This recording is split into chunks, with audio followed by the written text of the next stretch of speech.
right, welcome to Data Math Concepts. What we're going to be looking at today is rotation, and we will be rotating objects. All right, whenever we're rotating objects, there are three things that comes into play. One is that we need to know the center of rotation. So we need to know the center which we're rotating about. Two, we need to know the direction that we're going to take when we're going to rotate. All right, and then we want to know the degrees that we will be rotating through. We're going to focus on the ideas of rotating things through 90 degrees, clockwise or anti-clockwise, and 180 degrees, right? So we're going to focus on those. And discussion will come as we speak about how does the 90 degree in one direction may link to 270 degrees in the other direction. All right. So first and foremost, what we want to do as well is to quickly understand in terms of direction what goes on. So we could quickly look at the effect of the direction as it relates to rotation. So let us quickly check that out. So if we are going to rotate something clockwise speaks to the motion of the hand of a clock. So for example, if this is a clock, what sort of motion are we expecting the hand of the clock to go moving? We expect it to go like this.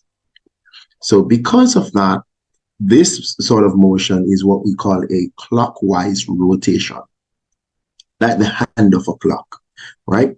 Now, when we say counterclockwise, so counterclockwise would actually go in the reverse order. For example, we're going to go against or the opposite direction to the hand of a clock. For example, we would have gone this way. So we're going to use this idea to help us to understand where our images will be when we rotate stuff. All right, so let's take a closer look into the problem at hand. So that is clockwise and anti-clockwise. The center is going to be a fixed point that the things will be rotating around. And in this context, my center of rotation will be the origin. So my center will be right here. So this object will be rotating around it. So if I'm going in a counterclockwise, I'm expecting it to come over here. If I'm going in a clockwise, I expect it to come over here. And if I'm going 180 degrees, I expect it to go across and land over here. So we're going to be looking at those in one moment. So let us start off. The first thing that we're going to do is we're going to be looking at rotating this object here. And you can see the coordinates. This is 2, 3 at A. So A is 2, 3, and at B, we're at 5, 5, 3, and at C, we're at 5, 6. So we're looking at our three coordinates for the vertices of this triangle. Now we're going to go, first thing that we're going to go a 90 degrees counterclockwise. So 90 degrees counterclockwise, right, should land us somewhere in this quadrant. But there is a little trick to this in terms of what we could do in terms of what's going to happen with the points. So the moment I'm going to rotate around the center, which is 0, 0 right there, the origin, then this will happen to the point. For example, if my coordinate xy rotates 90 degrees counterclockwise, the y and the x will switch, so they'll take each other's place, but the sign of the front coordinate at the end will just switch. So we're going to take a look at that. So what it is that I'm going to anticipate, I am expecting A, which is 2, 3, to become -3, 2. I'm expecting that when it rotates. I'm expecting B, which is 5, 3, to become -3 with a 5. I am expecting C, which is 5, 6, to become negative 6 with 5. So we're saying that when we rotate 90 degrees counterclockwise around the origin, this is what is going to happen. And if you kind of look at what happened here, this quarter is always, the front one is always negative and the one at the back is positive. So it kind of take on that sort of thing when it rotates. So the one at the front will becomes the opposite to what it was, and the one at the back remains what it is. Let's take a quick look. So now we're going to carry out 90 degrees in a counterclockwise, and we're going to see if these are the coordinates that we will get. So let's go to the board. So here it is. So we're going to click on rotation here on. So I'm going to rotate about a point. Here it is. I'm rotating about a point. So this is what I'm rotating, and I'm rotating around that point. So as you can see, it's already saying counterclockwise. So I'm going to put in 90 degrees because I'm going to go 90 degrees. So I'm expecting it to go to the left. Watch. So we see that it flips over there, right? We see where it walks itself all the way over there. Look again. This is where it ends up. Take a look one more time. It goes over there. All right. So what we're suggesting now is that we could pick up the quick coordinates of what we're looking at, right? Let's look on the point A. The point A, I was expecting it to actually become negative 3, 2. And you're seeing here, well, this is negative 3, this is 2, this is A at negative 3, 2. Also, B, we're expecting it to become negative 3, 5. Let's take a look. This is negative 3 meets 5 for B. And for C, we were expecting it to be negative 6, 5. You could see it here. This is negative 6 meeting 5. And so we're expecting that. So this is something that you can remember. The moment you're going counterclockwise 90 degrees, the coordinates, right, as long as you're going around the origin, the coordinates are going to switch, and then the one at the front will change its sign. So we're verifying that here. So here goes. Let's see what happened when we go. We're going to take this in the other direction. So we're going to go, I'm going to take these off. So we're going to go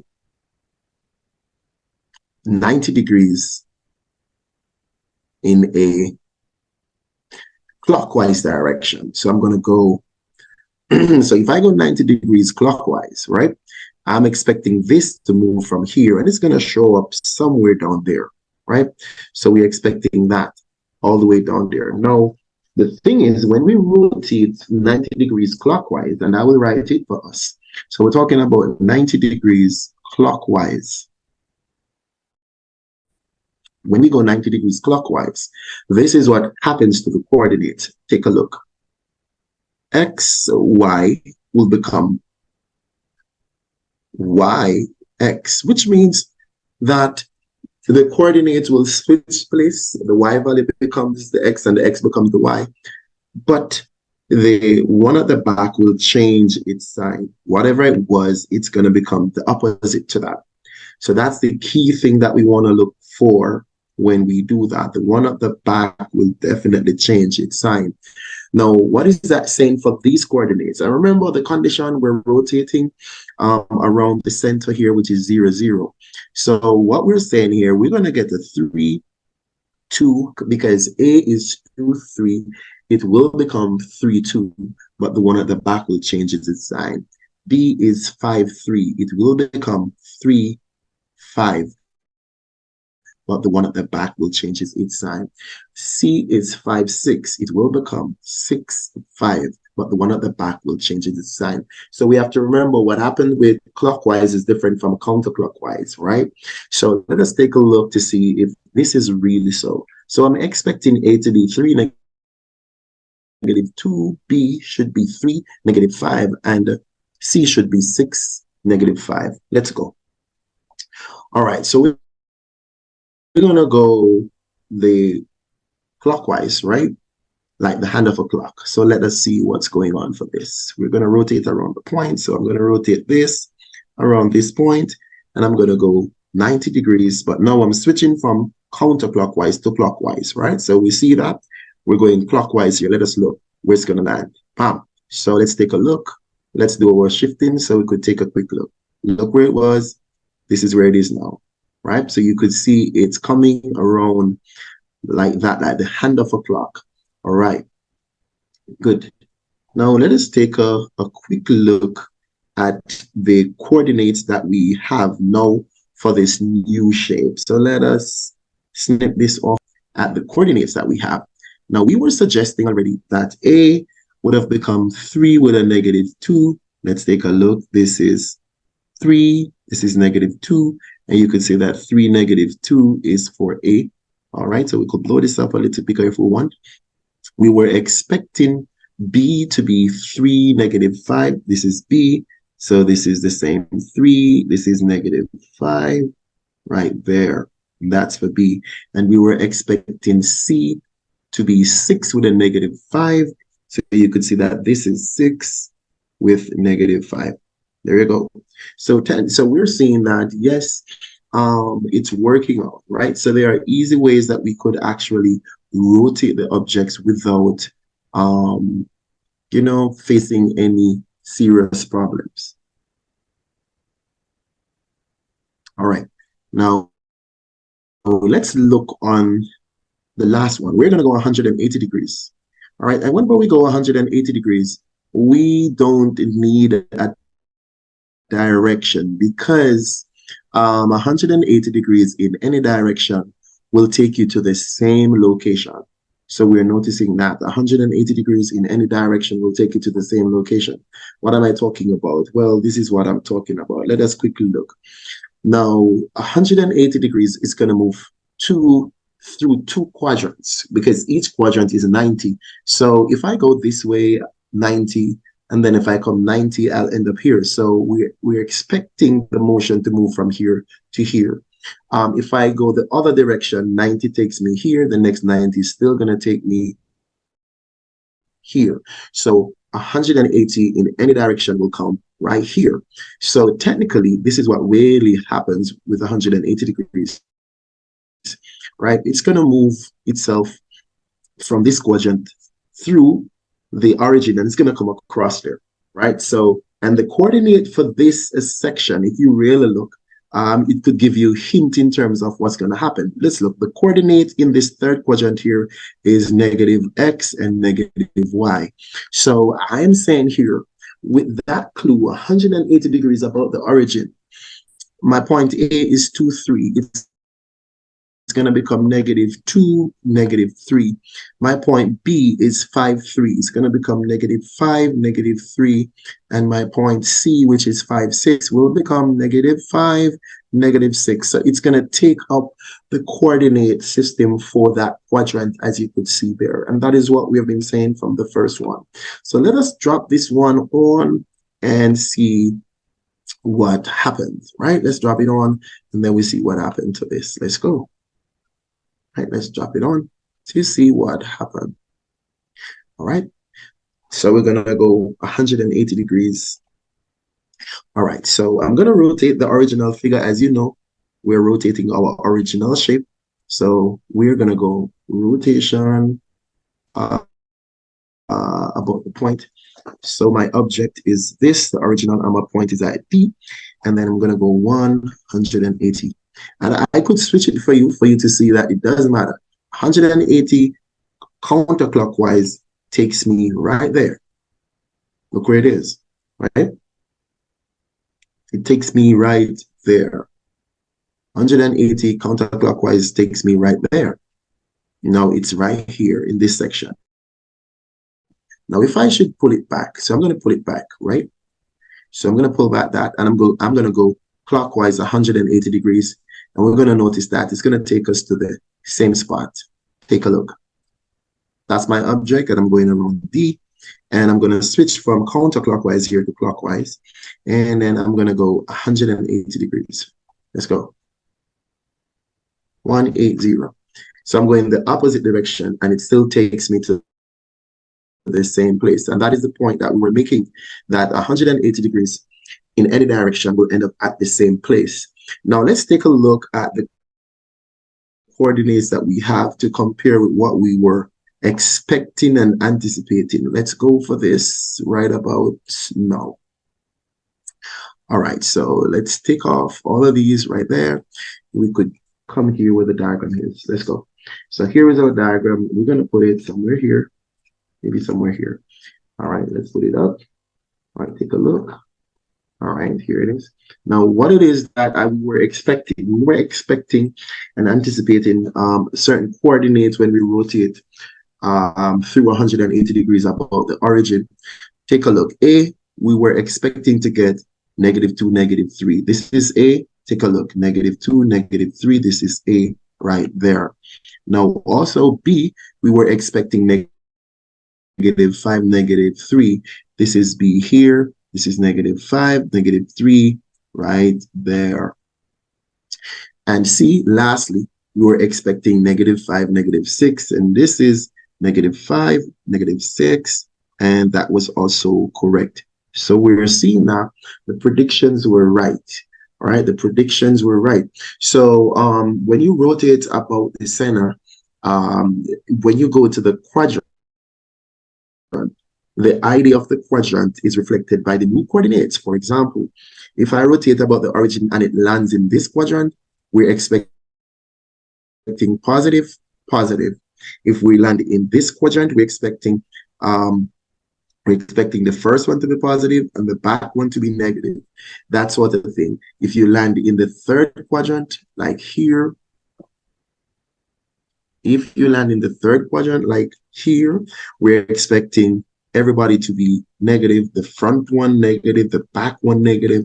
And if you land in this quadrant over here, the second one, we're expecting the first one to be negative and the back one to be positive, meaning when it lands there, that's the format it takes in. Only thing is, they might switch, they may not switch depending on the rotation, but we're talking about where the negative or what will change in terms of, is the first one going to change or the second one? We could use these as a guide to help us. Now, there is something unique about when we rotate, right? And we're going to take a look at it. Now, here it is. I have a shape right now. And I've rotated this in 3 directions. I went counterclockwise 90, then I went clockwise 90, then I go 180 degrees. And then we would have seen a full thing, including the original, right? Now, if this rotation was done well, I should be able to pick up a circle. And if I should draw a circle, it should go through, if I put the center at D, which is the center, then it should go through all of the A points at once. Also, if I try to draw a circle to B, it's going to go through all of the B points. And if I do it for C, it's going to go through all of the C points at once. So let us take a quick look to see if this is so. For example, I'm taking out a circle. I'm taking out a circle with a point right here. So I'm going to extend this circle here. And if my rotation was done well, it's going to touch the A's at once. Take a look at it. It went through all of those A's at once. That's what we're saying. And I'm going to try to show us that it could go through all of the B's at the same time because they were all rotated neatly. Watch this. So you can see rotation is coming from a circle. And if I pull out another one from that center, you're going to see where it went through C's altogether. Take a look. Take a look at that. So the aspect of rotation about the center is that the center has a certain circle that the diagrams are walking around depending on the degrees. So we could get any degree of rotation here. We are selecting specific ones as we go forth, right? All right. All right, so one last thing I'm just going to pull off, right? So lastly, we want to look on how could we quickly confirm the degree of rotation, right? So having had a rotation, how do I know that my degrees of rotations are good? We could check them quickly. Take a look at this. All right, so I'm just going to demonstrate one idea. So this is my pre-image here. So the pre-image would have been what you started with. This is the pre-image here. And I use this to produce 3 other images. I'm just going to focus on 1 or 2 for one. So let us say pre-image, and then I'm going to say image 1, which means I'm going to call this image 1, and then this was our image 2, and this was our image 3. So we had 3 images that we created from this pre-image. Now, the center of the rotation was at D, right?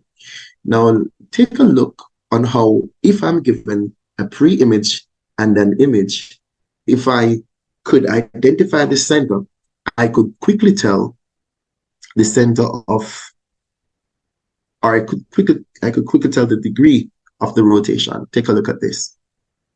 If I connect any 2 corresponding points to the center of rotation, right, as you could see there, right there. So I'm connecting any 2 corresponding points to the center, as you could see right there.